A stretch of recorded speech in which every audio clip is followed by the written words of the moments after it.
Good morning, student. Welcome to e-learning program. In last period मध्ये आपण जो differential equation chapter आहे त्यामध्ये जर कर्वचं इक्वेशन तुम्हाला दिलेलं असेल तर त्यापासून डिफरन्शियल इक्वेशन कसं तयार करायचं ते आपण पाठीमागच्या तासाला पाहिलेले. त्यानंतर एखादा डिफरन्शियल इक्वेशन दिलेलं असेल तर त्याची डिग्री आणि ऑर्डर कसं डिटरमाइन करायचं ते पण आपण पाठीमागच्या लेक्चरला पाहिलेलं आहे. आता हे जे लेक्चर आहे या लेक्चरला आपण पुढचा जो पॉइंट आहे सोल्युशन ऑफ डिफरन्शियल इक्वेशन, तर हा पॉइंट आपण पाहूया. Solution of differential equation. आता डिफरन्शियल इक्वेशनचे सोल्युशन जे आहे ते दोन टाईपचे सोल्युशन आहेत. मग there are two types of solution of differential equation. Number 1 general solution आणि सेकंड पर्टिक्युलर सोल्युशन. आता जनरल सोल्युशन कशाला म्हणायचं मग ते पाहूया आपण. General solution definition: solution of differential equation in which number of arbitrary constant is equal to order of a differential equation is called the general solution of differential equation. जे solution of differential equation कशाला म्हणायचं तर ज्या solution मध्ये number of arbitrary constant is equal to the order of differential equation असेल तर ते जे सोल्युशन आहे त्या सोल्युशनला म्हणायचं general solution. For example, y is equal to tan x plus c is a solution of differential equation dy by dx is equal to sec square x. म्हणजे जे सोल्युशन आहे त्यामध्ये नंबर ऑफ आर्बिट्ररी कॉन्स्टंट 1 आहे आणि differential इक्वेशनची जी order आहे ती पण काय आहे 1 आहे. म्हणजे constant in the solution is equal to the order of differential equation असं जर असेल तर ते जे सोल्युशन आहे त्याला म्हणायचं जनरल सोल्युशन. किंवा ऑर डेफिनेशन कसं सांगता येईल: the relation between dependent variable and independent variable which do not contain derivative and satisfy the given differential equation is called general solution of differential equation. Dependent variable आणि independent variable मध्ये relation असेल आणि त्यामध्ये कुठल्याही प्रकारचा derivative नसेल आणि ते जे रिलेशन आहे ते जर गिव्हन डिफरन्शियल इक्वेशन जर सॅटिस्फाय करत असेल तर ते जे रिलेशन आहे त्याला म्हणायचं general solution of given differential equation. म्हणजे याचा डेरिव्हेटिव्ह घेतला dy by dx is equal to tan x चा derivative sec square x plus c चा डेरिव्हेटिव्ह 0 आणि जर लेफ्ट साइड कन्सिडर केली आपण dy बाय dx आणि dy बाय dx ची व्हॅल्यू आपण डेरिव्हेटिव्ह घेतलाय sec square x आणि ती कुठले आहे राईट साइड आहे. म्हणजे दिलेलं जे रिलेशन आहे ते डिफरन्शियल इक्वेशन काय करते सॅटिस्फाय करते. म्हणून y is equal to tan x plus c is solution किंवा general solution of given differential equation dy by dx is equal to sec square x. आता पर्टिक्युलर सोल्युशन कशाला म्हणायचं? A solution which can be obtained from the general solution by giving particular value to the arbitrary constant is called particular solution. म्हणजे general solution मध्ये c ची अशी particular value त्यामध्ये substitute केली की ते जे जनरल सोल्युशन आहे ते general solution becomes particular solution. म्हणजे ज्यावेळेस सी ची व्हॅल्यू फाइंड करायची त्यावेळेस तुम्हाला इनिशियल कंडिशन दिलेले असते डिफरन्शियल इक्वेशन मध्ये, त्यावरून सी ची व्हॅल्यू फाइंड करायची, सी ची व्हॅल्यू जनरल सोल्युशन मध्ये ठेवायची आणि त्याचे जनरल सोल्युशन आहे मग काय होणार पर्टिक्युलर सोल्युशन मिळणार. तर हे जनरल सोल्युशन आणि पर्टिक्युलर सोल्युशनचे जे डेफिनेशन आहे ते लक्षात ठेवा. मग पुढे solution of first order first degree differential equation. मग first order first degree differential equation कशाला म्हणायचं? The first order first degree differential equation of the form f of xy into dx plus g of xy into dy is equal to 0. किंवा असाही फॉर्म असेल dy by dx is equal to f of xy. या फॉर्ममध्ये सुद्धा असू शकेल. F of x Y आणि जी ऑफ एक्स वाय हे जे आहेत हे फंक्शन्स असतील एक्स आणि वाय मध्ये, परंतु त्यामध्ये जे डेरिव्हेटिव्ह आहे तो डेरिव्हेटिव्ह असणार आहे first order first degree derivative असणार आहे. मग method of finding the solution of first order first degree differential equation. मग कुठल्या मेथडचा आहे तर पहिली मेथड आहे व्हेरिएबल सेपरेशन मेथड. आता व्हेरिएबल सेपरेशन मेथडमध्ये ही मेथड काय सांगते, given the differential equation of the form. अशा फॉर्ममध्ये जर डिफरन्शियल इक्वेशन असेल dy by dx is equal to F of X, हे फंक्शन जे आहे F of x only x मध्ये असेल वाय मध्ये नसेल, तर अशा टाईपचं डिफरन्शियल इक्वेशन असेल first order first degree differential equation, तर याचं सोल्युशन कसं फाइंड करायचं पहा. तर गिवन डिफरन्शियल इक्वेशन लिहायचं सुरुवातीला, त्यानंतर variable separation is. Variable separation म्हणजे काय करायचं आहे, वायच्या टर्म एका साईडला आणि एक्सच्या टर्म एका साईडला. फक्त व्हेरिएबल सेपरेशन घेताना डीवायची टर्म आणि डीएक्सची टर्म न्यूमरेटरला आली पाहिजे, डिनॉमिनेटरला येतं कामा नये. मग पहा आता याचं व्हेरिएबल सेपरेशन काय आहे, हा डीएक्स टर्म राईट साईडला घेतला तर मल्टिप्लाय होईल, म्हणून d y is equal to F of X into d x. एक्सच्या टर्म एका साईडला घेतल्या, वायच्या टर्म एका साईडला घेतल्या, म्हणजे हे झालं व्हेरिएबल सेपरेशन. आता व्हेरिएबल सेपरेशन घेतलं की काय करायचं, दोन्ही साईडचं इंटिग्रेशन घ्यायचं, integrating on both sides. Therefore, integration dy is equal to integration f of x dx. dy चे integral y is equal to, आता एफ ऑफ एक्स dx चे इंटिग्रल हे कशावर डिपेंड असणार आहे इंटिग्रेशन, तर फंक्शनवर डिपेंड असणार. हे फंक्शन कुठल्या टाईपचं आहे त्यावर ते इंटिग्रेशन डिपेंड असणार आहे. म्हणजे integration f of x dx आणि इंटिग्रेशन फाइंड केलं की पुढे काय लिहायचं, इंटिग्रेटिंग कॉन्स्टंट सी लिहायचा, which is solution of differential equation. तर ते काय असणार आहे, सोल्युशन असणार आहे. किंवा second, the differential equation of the form dy by dx is equal to F of y. हे फंक्शन जे आहे ओनली वाय मध्ये जर असेल तर याचं सोल्युशन कसं फाइंड करायचं पहा. मग variable separation is dy upon f of y is equal to dx, म्हणजे एफ ऑफ वाय ची टर्म लेफ्ट साईडला घेतली तर डिवाइड होईल, हा dx राईट साईडला घेतला तर मल्टिप्लाय होईल. मग आता व्हेरिएबल सेपरेशन झालं, मग दोन्ही साईडचं इंटिग्रेशन घ्यायचं, integrating on both sides, integration dy upon f of y is equal to integration dx plus c. dx चं इंटिग्रल येईल x आणि dy upon f of y चं integration depend upon the function f of y, यावरती depend आहे. आणि integration solve केल्यानंतर पुढे integrating constant C घ्यायचा, ते काय असणार आहे, solution of A given differential equation असणार आहे. तर यावरती काही एक्झाम्पल आहेत, आपण ते एक्झाम्पल पाहूया. एक्झरसाइज आहे 6.3. क्वेश्चन आहे verify that the given expression is a solution of the corresponding differential equation. म्हणजे एक एक्सप्रेशन दिलेलं आहे आणि ते पुढे करस्पॉन्डिंग डिफरन्शियल इक्वेशनचं सोल्युशन आहे की नाही काय करायचं आपल्याला व्हेरीफाय करायचं. पहिलं example, x y is equal to log y plus c, हे जे एक्सप्रेशन आहे हे सोल्युशन आहे की नाही डिफरन्शियल इक्वेशन दिलेलं आहे dy by dx is equal to y square upon 1 minus x y. या डिफरन्शियल इक्वेशनचं हे सोल्युशन आहे की नाही आपल्याला काय करायचं आहे, व्हेरीफाय करायचं. मग गिवन जे एक्सप्रेशन आहे ते एक्सप्रेशन लिहायचं सोल्युशन लिहिताना, x y is equal to log y plus c. आता याचा आपल्याला डेरिव्हेटिव्ह फाइंड करायचा आहे. आता डेरिव्हेटिव्ह आपल्याला डिफरन्शियल इक्वेशन जे आहे ते फर्स्ट ऑर्डर फर्स्ट डिग्री आहे. मग किती वेळ डिफरन्शिएट करायचं तर वन टाइम डिफरन्शिएट करायचं. मग differentiate with respect to x, therefore left साईडला प्रॉडक्ट रूल अप्लाय करायचं. First function as it is derivative of y dy by dx plus second y as it is derivative of x 1 is equal to log वायचा derivative 1 upon y dy by dx आणि c चा derivative काय येईल 0. आता left साईडला एक dy by dx आहे, right साईडला एक dy बाय dx आहे. ज्या dy बाय dx च्या टर्म ज्या आहेत त्या काय केल्या मी लेफ्ट साईडला घेतल्या आणि विदाउट dy बाय dx ची टर्म जी आहे ती राईट साईडला घेतली.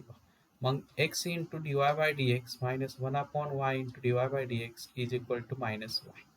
आता लेफ्ट साईडमध्ये dy बाय dx जर कॉमन घेतलं तर ब्रॅकेटमध्ये येईल x minus 1 upon y into dy by dx is equal to minus y. आता पुढे ब्रॅकेटमध्ये जी टर्म आहे याचं क्रॉस मल्टिप्लिकेशन जर घेतलं आपण x y minus 1 upon y into dy by dx is equal to minus y. Therefore dy by dx is equal to काय, ही जी term आहे लेफ्ट साईडला ती राईट साईड घेतली तर डिवाइड होईल आणि डिवाइड टर्म मल्टिप्लिकेशन मध्ये कसे लिहिता येईल तर dy by dx is equal to minus y into y upon x into y minus one आणि y minus y y square होईल म्हणून minus y square upon x y minus one.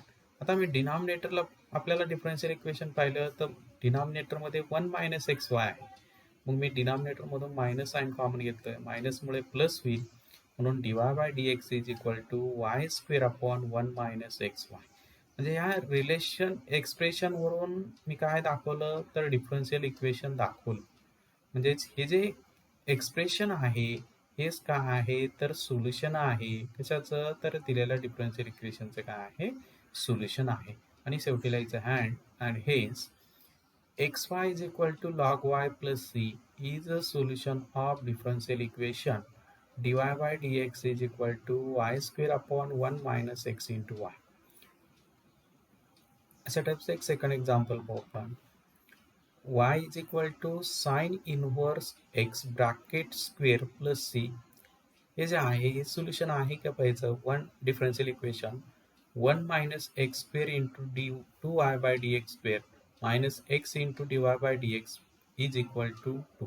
आता आपल्याला हे एक्सप्रेशन दिलेले आहे त्यावरून डिफरन्शियल इक्वेशन पाहिजे, पण डिफरन्शियल इक्वेशन जे आहे त्यामध्ये हायेस्ट डेरिव्हेटिव्ह काय आहे सेकंड आहे. म्हणजे आपल्याला एक्सप्रेशनचा किती टाइम डेरिव्हेटिव्ह फाइंड करायचा तर 2 टाइम डेरिव्हेटिव्ह फाइंड करायचा. मग गिव्हन एक्सप्रेशन लिहिलं किंवा कर्वचं इक्वेशन लिहिलं y is equal to sine inverse x bracket square plus c.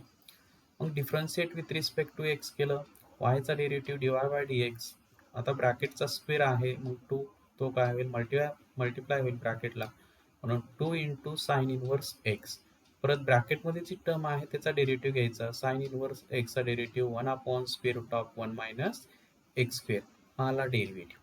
आता राईट साईडला जी टर्म आहे square root of 1 minus x square ही डिवाइड टर्म आहे, ही जर मी लेफ्ट साईडला घेतली तर काय होईल मल्टिप्लाय होईल म्हणून therefore square root of 1 minus x square into dy by dx is equal to 2 sine inverse x.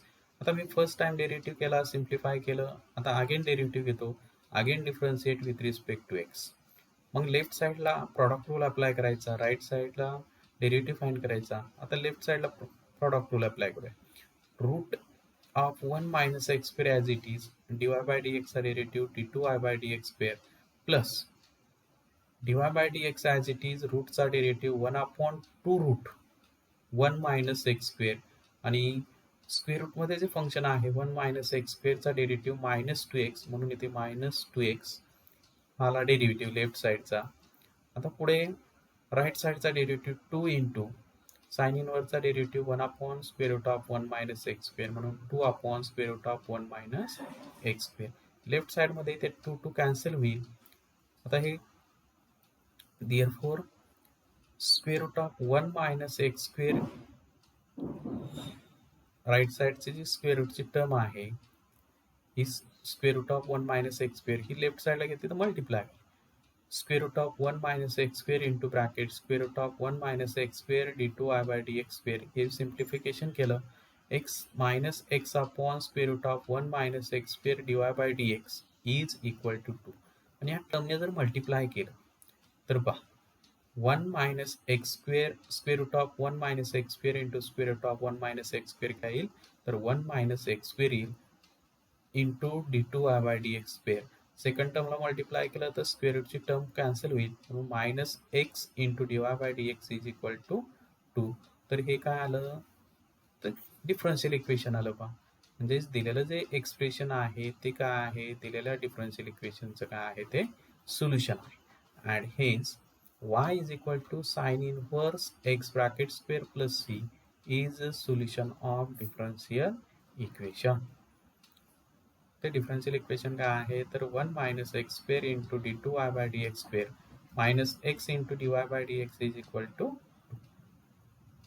तर अशा टाईपचे एक्झाम्पल पुस्तकमध्ये आहे, तुम्ही सोडवा. आता पुढचं एक्झाम्पल आहे solve the following differential equation, किंवा असे विचारलं जाईल find the solution of following differential equation. Solution find करायचं, सॉल्व करायचं म्हणजेच काय करायचं, दिलेलं डिफरन्शियल इक्वेशनचं सोल्युशन फाइंड करायचे. मग एक्झाम्पल आहे dy by dx is equal to 1 plus y square divide 1 plus x square. आता हे डिफरन्शियल इक्वेशन आहे, first order first degree differential equation आहे. मग याचं आपल्याला सोल्युशन फाइंड करायचं आहे. मग सोल्युशन फाइंड करताना काय करायचं, दिलेलं डिफरन्शियल इक्वेशन घ्यायचं. Given differential equation is dy by dx is equal to 1 plus y square divide 1 plus x square. आता हे झालं डिफरन्शियल इक्वेशन. आता याचं व्हेरिएबल सेपरेशन घ्यायचं. व्हेरिएबल सेपरेशन काय येईल, मग व्हेरिएबल सेपरेशन इज वायच्या टर्म एका साईडला, एक्सच्या टर्म एका साईडला. 1 plus y square left side right साईडला मल्टिप्लाय आहे, तो लेफ्ट साईडला घेतला तर डिव्हाइड होईल. डिव्हाइड आणि लेफ्ट साईडचा dx टर्म डिव्हाइड आहे, तो राईट साईड घेतला तर मल्टिप्लाय. म्हणजेच dy upon 1 plus y square is equal to dx upon 1 plus x square. हे झालं व्हेरिएबल सेपरेशन. एकदा व्हेरिएबल सेपरेशन घेतलं की पुढे मग काय करायचं, इंटिग्रेशन घ्यायचं. Integrating on both sides, therefore integration dy upon 1 plus y square is equal to integration dx upon 1 plus x square. एक फर्स्ट आता दोन्ही साईडला आपण काय केलं, इंटिग्रेशन अप्लाय केलं. मग इंटिग्रेशन घेतलं, लेफ्ट साईडचं इंटिग्रेशन डायरेक्ट फॉर्म्युला आहे. मग काय येईल, टॅन इनवर्स वायचा डेरिव्हेटिव्ह आहे 1 अपॉन 1 प्लस वाय स्क्वेअर, म्हणून 1 अपॉन 1 प्लस वाय स्क्वेअरचं इंटिग्रेशन आलं टॅन इनवर्स वाय. तसंच राईट साईडचं टॅन इनवर्स एक्स येईल प्लस इंटिग्रेटिंग कॉन्स्टंट सी. एकदा इंटिग्रेशन सॉल्व केलं की इंटिग्रेटिंग कॉन्स्टंट काय करायचा, सी घ्यायचा. तर which is required solution of given differential equation. तर दिलेल्या डिफरन्शियल इक्वेशनचं ते काय आहे, सोल्युशन आहे. असं second example, y minus x into dy by dx is equal to 0. हे दिलेलं डिफरन्शियल इक्वेशन आहे, first order first degree differential equation आहे.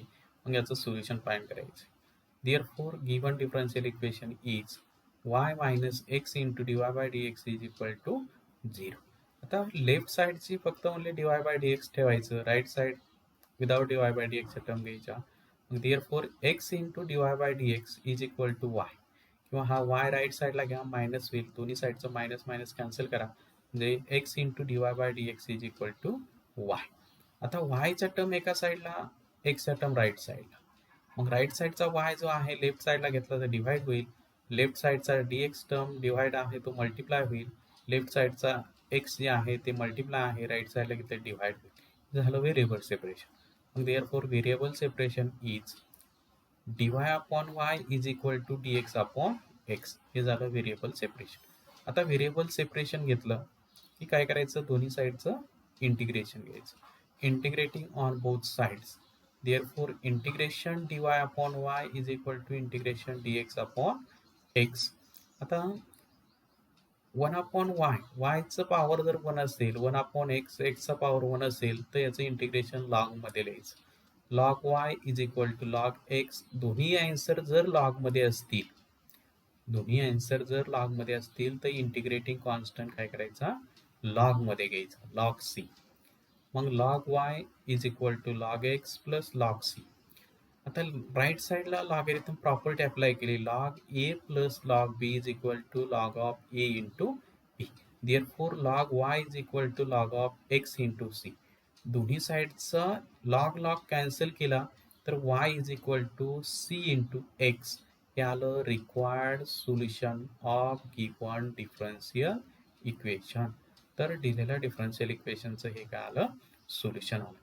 तर अशा टाईपचे जे एक्झाम्पल आहेत परीक्षेला 3 मार्कसाठी तुम्हाला परीक्षेला विचारू शकता. आता पुढचं एक एक्झाम्पल पहा आपण. पहा, third number, cos x into cos y dy minus sin x into sin y into dx is equal to 0.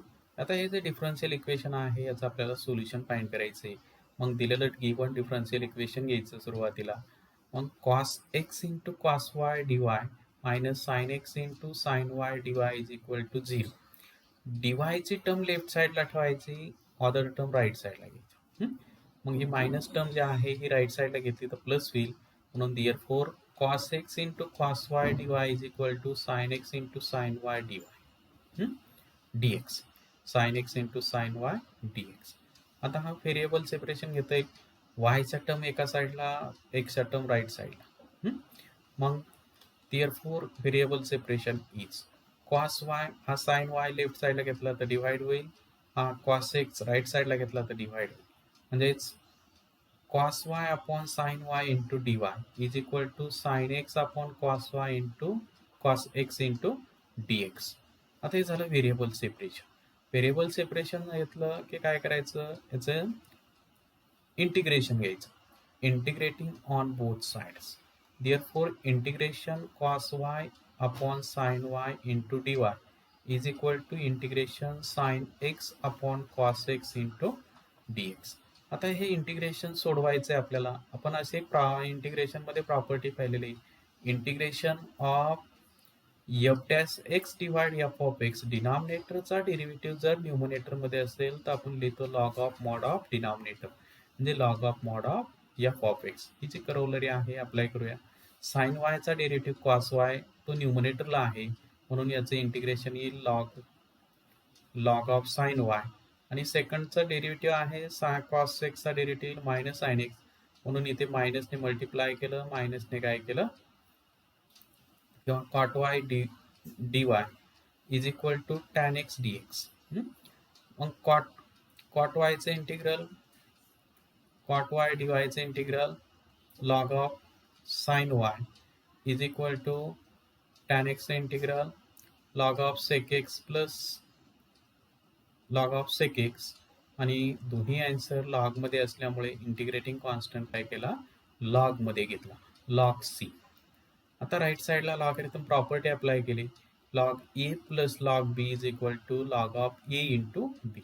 therefore log of sine y is equal to log of c into sec x. दोन्ही साईडचं cancel केला log, तर sine y is equal to c into sec x.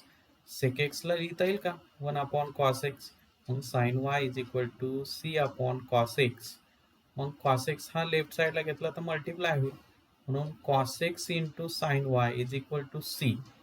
हे आलं required solution of given differential equation, किंवा याला म्हणता येईल which is required general solution of given differential equation. General का म्हणायचं, तर त्यामध्ये आर्बिट्ररी कॉन्स्टंट आहे म्हणून त्याला म्हणायचं जनरल सोल्युशन. असंच फोर्थ एक्झाम्पल पहा आपण. Fourth number, sec square x into tan y dx plus sec square y into tan x into dy is equal to 0. तर गिव्हन डिफरन्शियल इक्वेशन घ्यायचं, सुरुवातीला दिलेलं डिफरन्शियल इक्वेशन लिहिलं sec square x into tan y dx plus sec square y into tan x into dy is equal to 0. ही डिवायची term मला left साईडला ठेवायची, अदर टर्म राईट साईडला घेतली. मग sec square y tan x into dy is equal to sec square x into tan y into d x. आता variable separation घ्यायचं, म्हणजेच डी एक्सचा टर्म लेफ्ट एका साईडला आणि वायचा टर्म लेफ्ट साईडला, डी एक्सचा टर्म राईट साईड डी एक्सचा टर्म. मग पहा बरं, लेफ्ट साईडला एक्सचा टर्म आहे टॅन एक्स, ती राईट साईडला घेतली तर डिवाइड होईल. राईट साईडमध्ये टॅन वायची टर्म आहे टॅन वाय, ती लेफ्ट साईडला घेतली तर डिवाइड. मग व्हेरिएबल सेपरेशन काय येईल, तर sec square y upon tan y d y is equal to minus integration minus sec square x upon tan x d x. हे झालं व्हेरिएबल सेपरेशन. आता व्हेरिएबल सेपरेशन घेतलं की काय करायचं, दोन्ही साईडचं इंटिग्रेशन घ्यायचं.